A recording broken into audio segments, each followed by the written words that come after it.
பலவான வினை பொறுத்தருளும் நீவான ஆத்துமமே என் முழு உள்ளமே உன் ஆண்டவரை தொழுதேத்து இந்நாள் வரை அன்பு வைத்தாதரித்த உன் ஆண்டவரை தொழுதேத்து.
மிகவும் அன்பாய் நேசிக்கின்ற எங்கள் நல்ல ஆண்டவரே, இந்த நாளுக்காய் துதிக்கிறோம். உடைய இரக்கங்களுக்காய் கெஞ்சி நிற்கிறோம் ஆண்டவரே. உடைய பரிசுத்த பிரசன்னம் எங்களோடு கூட இருக்கட்டும் அப்பா. ஆண்டவரே, எங்களோடு பேசும். உடைய வசனத்தினால எங்களோடு இடைப்படும். இயேசுவின் நாமத்திலே கேட்கிற நல்ல பிதாவே, ஆமென். நாம திருமறையின் திவ்ய காட்சிகளை தியானித்து வருகிறோம். இந்த நம்முடைய இந்த ஸ்டடியின் தொடர்ச்சியாக நாம் மறுபடியுமாய் போன வாரம் நாம் தியானித்த காரியத்தை நாம் இன்னும் கொஞ்சம் விரிவாக தியானிக்க போகிறோம். மறுபடியுமாய் எக்ஸடஸ் 20வது அதிகாரம் 4-7 வரைக்கும் யாராவது ஒருவர் வாசியுங்கள். மேலே வானத்திலும் கீழே பூமியிலும் பூமியின் கீழ் தண்ணீரிலும் உண்டாயிருக்கிறவர்களுக்கு ஒப்பான ஒரு சொரூபத்தை ஆகிலும் யாதொரு விக்கிரகத்தை ஆகிலும் நீ உனக்கு உண்டாக்க வேண்டாம். நீ அவைகளை நமஸ்கரிக்கவும் சேவிக்கவும் வேண்டாம். உன் தேவனாகிய கர்த்தராய் இருக்கிற நான் எரிச்சல் உள்ள தேவனாய் இருந்து என்னை பகைக்கிறவர்களை குறித்து பிதாக்களுடைய அக்கிரமத்தை பிள்ளைகளிடத்தில் 3ஆம் 4ஆம் தலைமுறை மட்டும் விசாரிக்கிறவராய் இருக்கிறேன். என்னிடத்தில் அன்பு கூர்ந்து என் கற்பனைகளை கை கொள்கிறவர்களுக்கோ 1000 தலைமுறை மட்டும் இரக்கம் செய்கிறவராய் இருக்கிறேன். உன் தேவனாகிய கர்த்தருடைய நாமத்தை வீணிலே வழங்காதிருப்பாயாக. கர்த்தர் தம்முடைய நாமத்தை வீணிலே வழங்குகிறவனை தண்டியாமல் விடார் என்பதை நம்ம போன வாரம் இந்த காரியத்தை குறித்து ஒரு சில காரியங்கள் பார்த்தோம். இன்னைக்கு இன்னும் கொஞ்சம் விரிவாக நாம பார்க்க போகிறோம். விக்கிரகங்கள் அப்படின்னா நம்ம என்ன நினைக்கிறோம்னா, ஒரு பொம்மை இல்லை சுரூபங்கள், கடவுளை மாதிரி ஒரு மனிதர்கள் அதுக்கு ஒரு வித்தியாசமான காரியங்களை கொடுத்து அதை அதற்கு முன்பாக நின்று அது தங்களை ரட்சிக்கும்படியாய் கேட்கிற ஒரு காரியம்தான் விக்கிரகம் என்று நாம் நினைக்கிறோம். ஆனால் விக்கிரகம் என்றால் வேதத்துல விக்கிரகம் என்று எப்படி போட்டப்பட்டிருக்கிறதுனா, எதன் மேல நமக்கு அதிகமாய் நம்பிக்கை இருக்கிறதோ, எதை எப்பொழுதும் போக்கஸ் பண்ணிட்டு இருக்கோமோ, எது நம்முடைய வாழ்க்கையில எல்லாவற்றையும் நகர்த்துகிறதோ அது நம்முடைய வாழ்க்கையில விக்கிரகமாய் மாறிவிடுகிறது. என்னுடைய வேலை காரியங்கள் மாத்திரமே நான் என்னுடைய நினைவு எல்லாம் எப்பவும் இருந்ததுன்னா அது என்னுடைய வர்ஷிப் டைமை பாதிச்சதுன்னா, அது தேவனிடத்திலே நான் அன்பு கூறுகிற காரியத்தை பாதித்தது என்றால், என் வாழ்க்கையிலே முழுமையாக அதுவே வியாபித்து இருக்குமாயின், அது என்னுடைய வாழ்க்கையிலே விக்கிரகமாய் மாறிவிடுகிறது. வேதத்துல லூசிபர் குறித்து இந்த மாதிரி ஒரு வசனம் ரொம்ப அற்புதமாய் வருகிறது. என்னன்னா,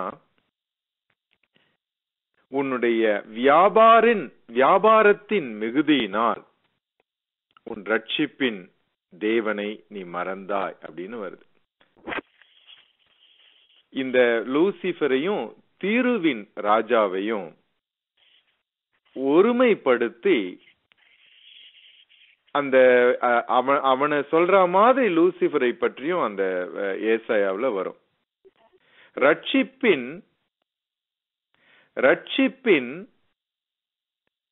தேவனை நீ எதற்காக மறந்தாய்? உன்னுடைய வியாபார மிகுதியினால் நீ மறந்து விட்டாய். நீ ரொம்ப பிஸி ஆயிட்ட.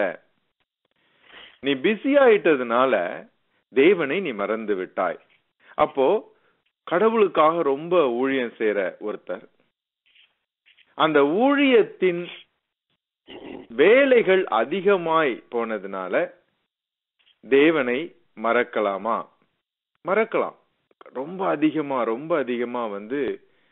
அவங்க கடவுளை என்றைக்கு கடவுளை தேடுவதற்கு ரொம்ப அதிகமாய் நேரம் கொடுத்து ஆண்டவர் மேல ரொம்ப பிரியமாய் இருந்த நாட்களை எல்லாம் மறந்து விட்டு, அந்த கடவுளை மற்றவர்களுக்கு அறிவிக்க வேண்டும் என்ற ஒரே காரணத்திற்காக கடவுளுடைய ஊழியத்தின் மேல ரொம்ப அதிகமாய் வாஞ்சை வைத்து அதையே நாடி போகும்போது தேவனை மறந்து விடுகிற மாதிரியான ஆபத்துக்கள் இருக்கிறது. அதனாலதான் தேவனுடைய ஊழியத்தை ஒரு பிசினஸ் மாதிரி செய்கிற மனிதர்கள் கடவுளுடைய அன்பிற்கு வெளியே ரொம்ப எளிதாக போய்விடுகிறார்கள். ஏன்னா அவங்க ஆண்டவருக்கு முன்பாக தங்களை தாழ்மைப்படுத்துவதற்கும், ஆண்டவருக்கு முன்பாக தங்களை எளிமைப்படுத்தி அவருடைய சமூகத்திலே உட்கார்ந்து தங்களுடைய பாவமான காரியங்களை எல்லாம் வெடுத்து பரிசுத்தமாய் ஆண்டவருக்கு முன்பாக இருக்க வேண்டும் என்ற அந்த எண்ணம் அவர்களுக்கு இருக்காது. அது இதற்கு காரணம் என்னன்னா, ஒரு தவறான கடவுளை பற்றியதான ஒரு தவறான ஒரு நோக்கம், தவறான ஒரு எண்ணம் மனிதர்களுக்கு வந்து விடுகிறது. சாலமோனுக்கு கூட இப்படித்தான் நடந்தது. சாலமோனுக்கு ஆண்டவரை அவன் அதிகமாய் நேசித்தான், மிகவும் பிரியமாய் நேசித்தான். அவன் அதிகமாய் நேசித்ததுனாலதான் ஆண்டவர் அவனுடைய சமூகத்திற்கு முன்பாக உனக்கு என்ன வேணும் அப்படின்னு கேட்கிறாரு. உனக்கு என்ன வேணும்னு கேட்கும் போது அவன் இந்த உலகத்தின் காரியத்தை எதுவும் கேட்காம தேவனுக்கு எது பிடிக்கும் என்று அவனுக்கு தெரிந்திருந்ததினாலே அவன் தேவனுக்கு பிரியமான ஒன்றை அவன் கேட்டான். கேட்ட உடனே தேவன் அவனுக்கு பெரிய ஆசீர்வாதங்களை கொடுத்து விடுகிறார். அந்த ஆசீர்வாதங்கள் அவனுடைய வாழ்க்கையில நிறைந்திருக்கும் போது அவனுடைய வாழ்க்கையில முதலாவது ஒரு விக்கிரகம் வந்தது. என்ன விக்கிரகம் வந்தது? வேதத்துல போட்டிருக்கு. அந்த விக்கிரகம் எப்படி வந்தது என்றால், அவன் அநேக பெண்களின் மீது ஆசை வைத்தான் என்று வருகிறது. எத்தனையோ, அதாவது அதுக்கு ஒரு அப்சஷன் தான் விக்கிரகம். அதாவது எப்ப பார்த்தாலும் அதையே எண்ணத்தை வைத்து அப்படியே போக்கஸ் பண்ணி அதையே தன்னுடைய வாழ்க்கையில ஒரு முக்கியமான காரியமாக அவன் எடுத்துக்கொண்டதினாலே தேவனை தேட வேண்டும், தேவனுக்கு பிரியமாய் நடக்க வேண்டும் என்பது அவனுடைய வாழ்க்கையில இல்லாம விக்கிரகம் வேற விதமாய் போக்கஸ்ல இருந்து அவனுக்கு வேற விதமாய் மாறிவிட்டதே. அவனுடைய வாழ்க்கை முழுக்க அந்த மாதிரியே இருந்ததுனால கடைசியில முதல்ல பெண்களின் மீது அவனுக்கு இருந்த ஆசை விக்கிரகமாய் இருந்தது போக, நிஜமான விக்கிரகங்களை வழிபடும்படியாய் தேவனுடைய அன்பிலிருந்து அவன் விழுந்து விட்டதை பார்க்கிறோம். அதனால சில பேரு கடவுளுக்கு ரொம்ப பிரியமா இருக்கிறவங்க கடவுளுக்கு மகா பெரிய காரியங்களை சாலமோன் மாதிரி யாரும் செஞ்சதே கிடையாது. ஒரு பெரிய ப்ராஜெக்ட அவன் செய்து முடிக்கிறான். தேசத்தை மிகவும் சக்சஸ்ஃபுல்லாய் நடத்துகிறான். சாலமோனுடைய நாட்களிலே இஸ்ரவேல் அந்த ஹைட் ஆஃப் க்ளோரியில இருந்தது. அத மாதிரி மகிமையான காலங்கள் இஸ்ரவேல் ஜனங்களுக்கு கிடைக்கவே இல்லை. இவ்வளவு மகிமை அவன் செய்யும் போது இந்த மகிமையில அந்த மகிமையான அந்த ராஜ்யத்தை தேவனுக்காக கட்ட அவன் நினைத்து கொண்டு இருக்கும் போது தன்னுடைய வாழ்க்கையிலே விக்கிரகங்கள் குறுக்கிடுகிறது என்பதை உணர்ந்து அதை குறித்து கரிசனை கொண்டு ஆண்டவருடைய சமூகத்திலே போய் இந்த விக்கிரகங்களை அகற்ற வேண்டும் என்ற எண்ணம் அவனுக்கு வரவில்லை. நிறைய இப்பொழுது இருக்கிற ஃபேமஸ் பாடகர்கள் இந்த அமெரிக்க தேசத்துல மில்லியன்ஸ் ஆஃப் டாலர்ஸை சம்பாதிக்கிற புகழடைந்தவர்கள், இவங்க எல்லாம் எப்படி தங்களுடைய அந்த மியூசிக் வாழ்க்கையை தொடங்கினார்கள் என்றால், ஆலயங்களிலே, கிறிஸ்தவ ஆலயங்களிலே அவங்க முதலாக அவர்களுக்கு வாய்ப்பு கொடுக்கப்பட்டு அவர்கள் நன்றாக பாடுகிறார்கள் என்பதை பார்த்த உடனே அந்த ஆலயத்தை சார்ந்த காரியங்கள், அந்த என்கரேஜ்மெண்ட்ல தேவனுடைய சமூகத்திலே தங்களை ஒப்பு கொடுத்து வளர்ந்தவர்கள். ஆனால் அவங்களுடைய வாழ்க்கை சாலமோனுடைய வாழ்க்கை மாதிரி வளர்ச்சியினாலே, அந்த வியாபார மிகுதி அதிகமாகிவிட்டதினாலே ரட்சிப்பின் தேவனை மறந்து விட்டார்கள். வியாபாரம் பெருத்து போய்விட்டால், ஊழியமே வியாபாரமாய் மாறிவிட்டால், அந்த ஊழியத்திற்கு தலைமகனான தேவனை மறந்து விடுகிறார்கள். தேவனை மறந்து விட்டதுனாலதான் அவங்களுடைய வாழ்க்கை இப்போ ஒரு வருடமோ 2 வருடத்திற்கு முன்பாக ஒரு பெரிய புகழடைந்த ஒரு பாடகி தற்கொலை செய்து கொண்டார்கள். நிறைய போதை மருந்துகளை எடுத்து அவங்க செத்து கிடந்தார்கள் தங்களுடைய பாத்ரூம். அவங்க அவங்களுடைய வாழ்க்கையை பாத்தீங்கன்னா, ஆண்டவர் அந்த காலயத்திலே ஒரு சாதாரண ஒரு காஸ்பல் சிங்கராய் தன்னுடைய வாழ்க்கையை ஆரம்பித்தார்கள்.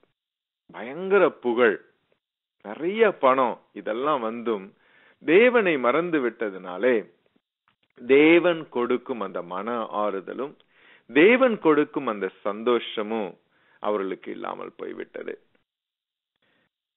ஆண்டவர் அதனாலதான் முதல்ல ஐடலை பற்றி மனிதர்களுக்கு வார்ன் பண்ணுகிறார்.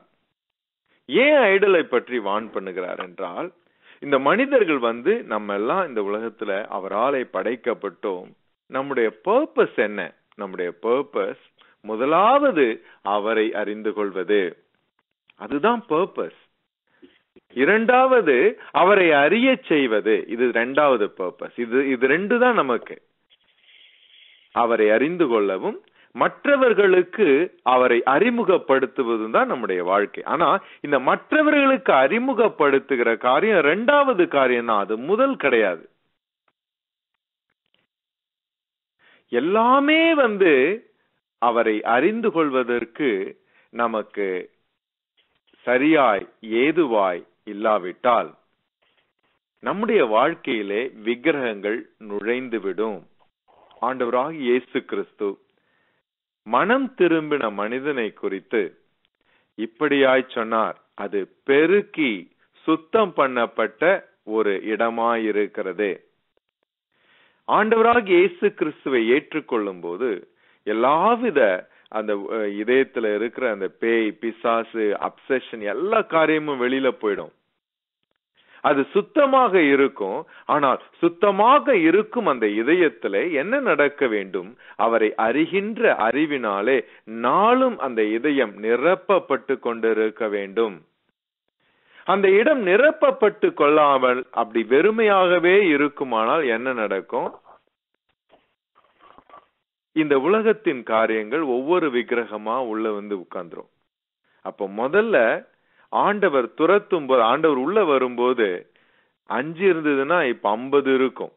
சாலமோனுடைய வாழ்க்கையில இப்படித்தான் இருந்தது. அநேகர் வந்து ஆண்டவரை ஏற்றுக்கொண்டு அவர் அன்புக்குள்ளாய் வந்து பின்பாக இந்த மாதிரி அதிகமா பாடி, இல்லைன்னா நிறைய பேர் பிரீச்சர்ஸ் நல்லா பிரீச் பண்ணுவாங்க, ஆனா தேவனுக்கும் அவர்களுக்கும் ஒரு உறவு இருக்கவே இருக்காது. அவருடைய வாழ்க்கையில வந்து அவரை அறிந்து கொள்ளவே மாட்டாங்க, அவரை தெரிந்து கொள்ளவே மாட்டாங்க. அவரை தெரியாமலேயே வந்து அவரை பற்றி பிரீச் பண்ண ரொம்ப நல்லா பிரீச் பண்ணுவாங்க. தேவனுடைய மகிமையான காரியங்கள் கூட அவங்களுடைய கூட்டங்களில் எல்லாம் நடந்து கொண்டிருக்கும். அநேகர் வந்து அவங்க அவங்க அவங்க சொல்ல சொல்ல நிறைய பேர் வந்து ரட்சிக்கப்படுவாங்க, நிறைய பேர் வந்து கடவுளுடைய அன்புக்குள்ளா இன்னும் க்ளோஸா வருவாங்க, அற்புதங்கள் எல்லாம் நடந்து கொண்டிருக்கும். ஆனால் அவர்களுக்குள்ளே விக்கிரகம் இருக்கும். எந்த ஊழியத்தை அவர்கள் நடத்தி கொண்டிருக்கிறார்களோ அந்த ஊழியமே அவர்களுக்கு விக்கிரகமா இருக்கும்.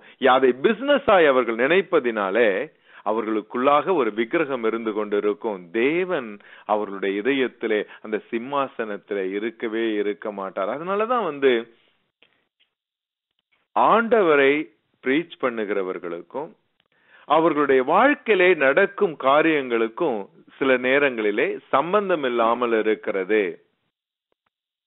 ஏன் சம்பந்தம் இல்லாம இருக்குன்னா, அவங்க வாழ்க்கையிலே முழுமையாய் அவருடைய ஊழியம் வியாபித்து விடுகிறது. அப்சஷன். சில பேருக்கு வந்து அந்த மதத்தை வந்து அப்படியே உறுதியாய் பிடிச்சுக்கிடுவாங்க. அந்த மதம் விக்கிரகம் மாதிரி இருக்கும். ஏதாவது ஒரு கொள்கையில வந்து அவர்களுக்கு ஈடுபாடு அதிகமா இருக்கும். ஆண்டவரை அந்த அந்த அந்த ஒரு பர்டிகுலர் பிரிவின் மூலமாக கர்த்தருடைய அன்புக்குள்ளாய் வந்திருப்பாங்க, அவரை தெரிந்து கொண்டிருப்பாங்க.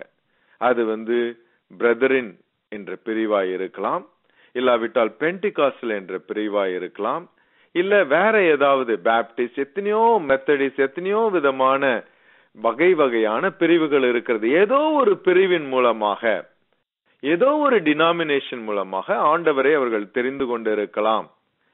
ஒரு ஒரு காலகட்டத்திற்கு முன்பாக அந்த எந்த ஒரு பிரிவு மேல அவர்களுக்கு ஈர்ப்பு அதிகமா இருக்கிறதோ அதுவே அவங்களுடைய வாழ்க்கையிலே முழுமையாய் வியாபித்து விடும். அது வந்து தன் மதம் நிலைநாட்டுபவர்கள் என்ற அந்த மாதிரி ஒரு ஐடல். அது எப்ப பார்த்தாலும் அதையே வந்து பிடித்துட்டு இருக்கிறதுனால அந்த பிரிவுக்குள்ள இல்லாம வேற யாராவது இருந்தா அவர்களை வெறுப்பார்கள். எல்லாரும் வந்து அந்த மாதிரியான ஒரு பிரிவுக்குள்ள இருந்தால்தான், அந்த மாதிரி ஒரு டிவிஷன்ல இருந்தாதான் கடவுளுடைய அன்புக்குள்ளாய் வர முடியும் என்று தவறாய் நினைப்பார்கள். அதே ப்ரமோட் பண்ணுவாங்க. அவங்களுக்கு கோபம் வரும், அதுக்காக சண்டை போடுவாங்க.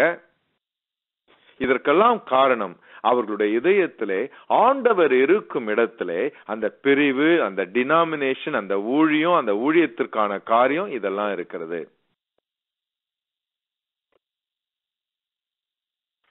சில பேருக்கு வந்து லீடர்ஸ் மேல, லீடர்ஸ் என்ற அந்த லீடர்ஸே வந்து எந்த அளவுக்கு ஆண்டவருடைய அன்புக்குள்ளா இருக்கிறார்கள் நமக்கு தெரியாது. ஆனா அவர்களை வந்து ஒரு ஐடல் மாதிரி வச்சிருப்பாங்க. அந்த அவங்கள சுத்தியே அவங்களுடைய பேச்சு இருக்கும். அவங்க வார்த்தையின் பற்றியே தான் எப்பவும் வந்து தியானித்து கொண்டு இருப்பார்கள். அது வந்து அவங்களுடைய வாழ்க்கையில ஒரு ஐடலா இருக்கும். நம்முடைய மனித மனம் விக்கிரகங்களை ஈர்க்கிறது. எப்படி விக்கிரகம் உள்ள வரும் அப்படின்னே நம்ம சொல்ல முடியாது. சில பேருக்கு வந்து ஒரு பர்டிகுலர் உணவு பிடிக்கும், அதுல பழக்கம் ஆயிடுவார்கள். அப்புறம் அந்த உணவு இல்லாட்டா ரொம்ப கோபம் வரும் அவங்களுக்கு. சில பேருக்கு உணவு அதுவே வந்து விக்கிரகமாய் மாறி விடுகிறது. அது அப்புறம் விக்கிரகம் வந்துட்டு அதுக்கப்புறம் அது பாவமாய் பரிணமிக்கிறது. வெளியரங்கமா எல்லாருக்கும் தெரிய வரும். சாலமோனுக்கு எப்படி இருந்தது மாதிரி ஒவ்வொருத்தருக்கும் ஏதாவது ஒரு விதத்துல விக்கிரகங்கள் உள்ளே வந்து விடுகிறது. அதனாலதான் ஆண்டவர் வந்து விக்கிரகத்தை குறித்து மனிதர்களுக்கு முதலாவது வான் பண்ணார். எதனால வந்து தேவன் விக்கிரகத்தை குறித்து வான் பண்ணார்? விக்கிரகத்தை வைத்துக் கொண்டே ஆண்டவருடைய அன்பினாலே மனிதர்கள் நிலை நிற்க முடியுமா? முடியாது. ஏன்னா ஆண்டவர் வந்து மனிதர்களிடத்துல என்ன எதிர்பார்க்கிறார்? மனிதர்களிடத்துல என்ன எதிர்பார்க்கிறார் என்றால் உன்னுடைய முழு இதயத்தாலும் எல்லாவற்றிலும் 100% என்று அவர் எதிர்பார்க்கிறார். அப்போ 100% வேணும்னா வேற எதுக்காவது ஒண்ணு அவர் பகிர்ந்து கொள்ள தயாராக இல்லை. ஏன் பகிர்ந்து கொள்ள தயாராக இல்லைன்னா, that is how we are mat.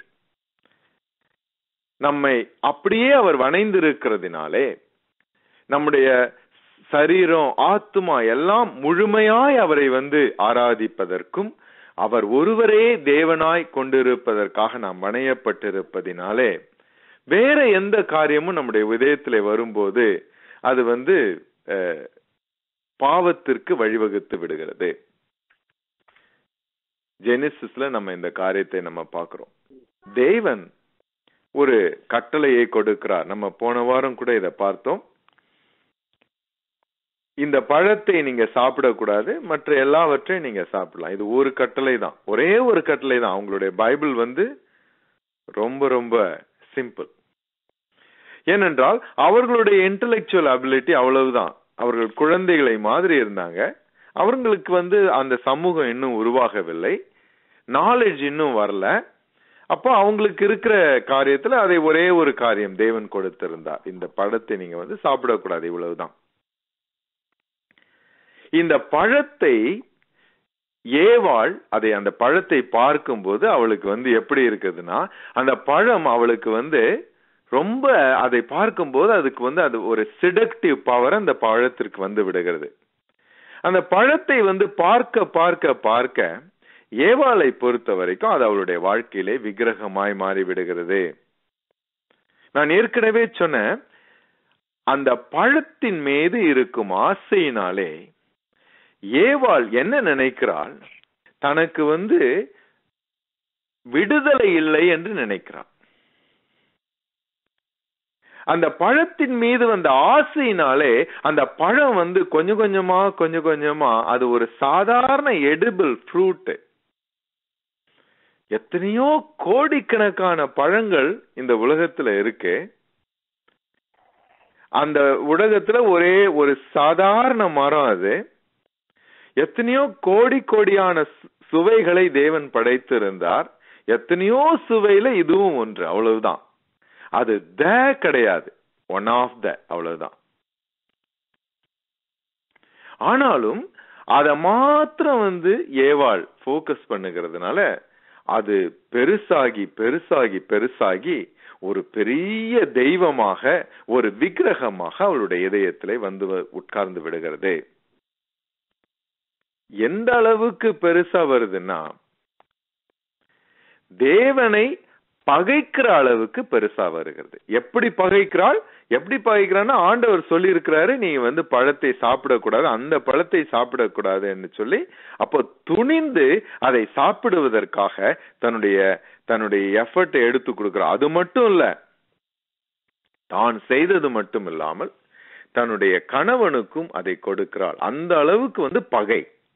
அப்போ விக்கிரகம் என்ன செய்கிறது? தேவ பகையை வளர்த்து விடுகிறது.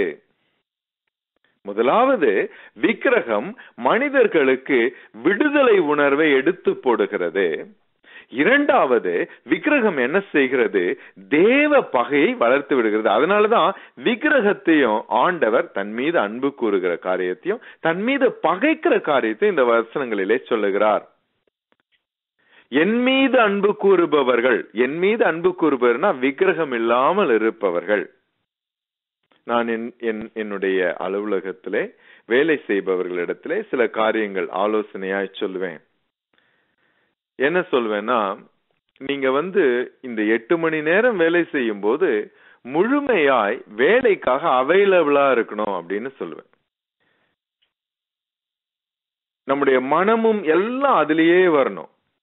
சில பேருக்கு விருப்பமே இல்லாமல் வேலை செய்து கொண்டிருப்பார்கள். அப்போ அவங்களுக்கு ஏதாவது ஒரு வீட்டில இருந்து அவர்களுக்கு போன் வருகிறது என்றால், போன்ல கிட்டத்தட்ட அரை மணி நேரம் 1 மணி நேரம் உட்கார்ந்து விடுகிறார்கள். இல்லைன்னா இன்டர்நெட், தவறான காரியம், இன்டர்நெட்ல இஷ்டத்துக்கு சர்ச் பண்ணிட்டு இருக்க வேண்டியது வேலை நேரத்துல.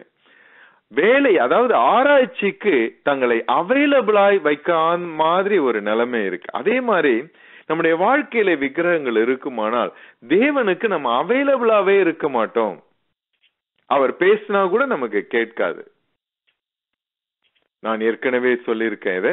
தேவன் பேசிக்கொண்டே இருக்கிறார், ஆனால் மனிதர்கள் கேட்பதில்லை. மனிதர்கள் எப்பொழுது கேட்கிறார்கள்? விக்கிரகத்திலிருந்து அவர்கள் வெளியில வரும்போது கேட்கிறார்கள். வேதத்துல போட்டிருக்கு, தேவன் சாலமோன் தன்னுடைய வாழ்க்கையிலே விக்கிரகத்திலே விழுந்து விட்டான், விழுந்து கொண்டிருக்கிறான் என்பதை தெரிந்து தேவன் அநேக முறை எச்சரித்தார் என்று பார்க்கிறோம். ஆனால் எச்சரிப்பை அவன் அசட்டை செய்தான். ஏன் அசட்டை செய்தான்? ஏனென்றால் அவன் சார்ந்து அவன் வழிபட்டு கொண்டிருக்கிற விக்கிரகங்கள், அவன் வழிபட போகிற விக்கிரகங்கள், அவன் அந்த விக்கிரகத்தை அதை ஃபாலோ பண்ண ஆரம்பிக்கும் போது அந்த விக்கிரகம் இவன் மேல பவர் ஆதிக்கம் செலுத்துகிறது. அந்த ஆதிக்கம் தேவ பகையாய் மாறிவிடுகிறது. தேவ பகை எவ்வளவு பயங்கரம் பாருங்க. நம்ம நிறைய பேர் நல்ல ஆண்டவரை தெரிந்து கொண்டவர்கள், ஆண்டவரை நேசிக்கிறதாய் சொல்கிறவங்க ரொம்ப துணிகரமாய் ஆண்டவரை நேசிக்கிற இன்னொரு மனிதர்கள் மீது பயங்கர கோபம் வைத்து அவர்களுக்கு விரோதமாய் செயல்பட்டு கொண்டிருப்பார்கள். அந்த மாதிரி செயல்படுறது தவறாகவே அவர்களுக்கு தோணாது. ஏன் தவறாய் தோணுது? ஏன் தவறா தோணாதுன்னா, அவருடைய வாழ்க்கையிலே விக்கிரகங்கள் இருக்கிறது. நமக்கு தெரியாது என்ன விக்கிரகம் என்று. இன்னொரு மனிதர்கள் மீது பயங்கர கோபம் கொண்டு அவர்களை தொடர்ந்து பகைத்து கொண்டிருந்தால் அவங்களுடைய வாழ்க்கையில தேவன் முழு முதற் கடவுளாய் இல்லை என்று அர்த்தம். வேற ஏதோ ஒண்ணு அங்க கடவுளாய் உட்கார்ந்து கொண்டு இருக்கிறதுன்னு அர்த்தம். கடவுள் அவர்களுடைய வாழ்க்கையில முழுமையாய் நகர்த்தி கொண்டிருந்தார் என்றால் அவங்களுடைய வாழ்க்கையில இந்த மாதிரி ஒரு பயங்கரமான கடவுளுக்கு பிரியமில்லாத காரியங்கள் இருக்கவே இருக்காது. நம் ஆண்டவர் மலை பிரசங்கத்திலே இப்படி சொன்னார், இதயத்திலே சுத்தமுள்ளவர்கள் பாக்கியவான்கள், அவர்கள் தேவனை தரிசிப்பார்கள் என்று சொல்லி. இதயம் சுத்தம் என்ன? இதய சுத்தம் விக்கிரகம் இல்லாமல் இருக்கும் ஒரு இதயம். விக்கிரகம் இல்லாமல் நம்முடைய இதயங்கள் இருக்கும் போது ஆண்டவர் நம்முடைய வாழ்க்கையிலே செய்யும் காரியங்களை பார்க்கும்படியாய் நம் கண்கள் திறக்கப்படுகிறது. நம்முடைய கண்களை அவர்தான் திறக்க வேண்டும். அவர் திறக்க வேண்டும் என்றால் என்னுடைய வாழ்க்கையிலே விக்கிரகம் இல்லாமல் இருக்க வேண்டும். அவர் விக்கிரகத்தை எடுத்து போட்ட பிறகு மறுபடியுமாய் நானே முயற்சி செய்து ஏவாள் மாதிரி நானே போய் அதையே தியானித்து அதையே என்னுடைய வாழ்க்கையிலே முழு முதற் நோக்கமாய் மாற்றிவிட்டு அதுக்கு அடிமையா இருப்போம். எத்தனையோ பேர் சூதாட்டத்திற்கு அடிமையாக இருக்கிறார்கள், போதை மருந்துகளுக்கு அடிமையா இருக்கிறாங்க. இதெல்லாம் ஆரம்பிக்கும் போது ஒரு அற்பமான காரியமாய் ஆரம்பிக்கும். அதுக்கப்புறம் பாத்தீங்கன்னா அவங்களுடைய வாழ்க்கையை முழுமையாய் அது கண்ட்ரோல் பண்ணும். அவங்களுடைய மனதை முழுமையாய் கண்ட்ரோல் பண்ணும். அவங்களுடைய வாழ்க்கையில எல்லா காரியத்தையும் முழுமையாய், பணம் அதிகமாய் பணம் சேர்ப்பது அவங்களுடைய வாழ்க்கையில முழுமையாய், சில விதமான ஃப்ரெண்ட்ஷிப் அவங்களுடைய வாழ்க்கையை முழுமையாய் கண்ட்ரோல் பண்ணும். நம்முடைய வாழ்க்கையிலே விக்கிரகங்கள் இல்லாமல் இருக்கும்படியாய் நம்முடைய வாழ்க்கையை நாம் அதிகமாய் நாம் சோதித்து பார்க்க வேண்டும். என்னுடைய வாழ்க்கையில விக்கிரகங்கள் இருக்கிறதா? நான் ஆண்டவருடைய அன்புக்குள்ளாய் வரும்போது நான் எப்படி ஆரம்பித்தேன், இப்பொழுது நான் எப்படி இருக்கிறேன், என்னுடைய வாழ்க்கை எப்படி இருக்கிறது என்பதை நாம் யோசித்து பார்க்க வேண்டும். ஆண்டவர் விக்கிரகம் இல்லாமல் அவரை ஃபாலோ பண்ணக்கூடிய கிருபைகளை நமக்கு கொடுக்கட்டும். நம்முடைய வாழ்க்கையில எப்பொழுதும் நம்ம ஜாக்கிரதையா இருக்கும்படியான இந்த ஞானத்தையும் தெளிவையும் தேவன் தம்முடைய கிருபையினாலே நமக்கு கொடுக்கட்டும். நல்ல ஆண்டவரே, இந்த நாளுக்காய் துதிக்கிறோம் சுவாமி. நம்முடைய அருமையான ஆண்டவரே இந்த வசனங்களுக்காய் நன்றி செலுத்துகிறோம். ஆண்டவரே, விக்கிரகத்தை பற்றி முதலாவது ஆண்டவரே நம்முடைய பிள்ளைகளுக்கு சொல்லி கொடுத்து எங்களுடைய வாழ்க்கையிலே விக்கிரகங்கள் வராதபடிக்கு தேவன் எங்களுக்கு உதவி செய்தலும். எங்களுடைய ரட்சிப்பின் தேவனை ஆண்டவரே எங்களுடைய வியாபார மிகுதியினால் மறந்து விடாதபடிக்கு எங்களுக்கு உதவி செய்தலும். நீர் ஒருவரே எங்களுக்கு பிரதானம் சுவாமி. அப்படியே எங்களுடைய வாழ்க்கை இருக்கட்டும். இயேசுவின் நாமத்திலே கேட்கிறேன் நல்ல பிதாவே, ஆமென்.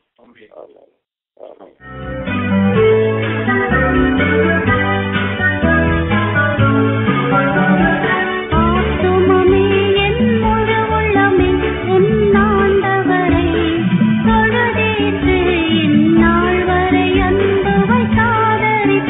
உன்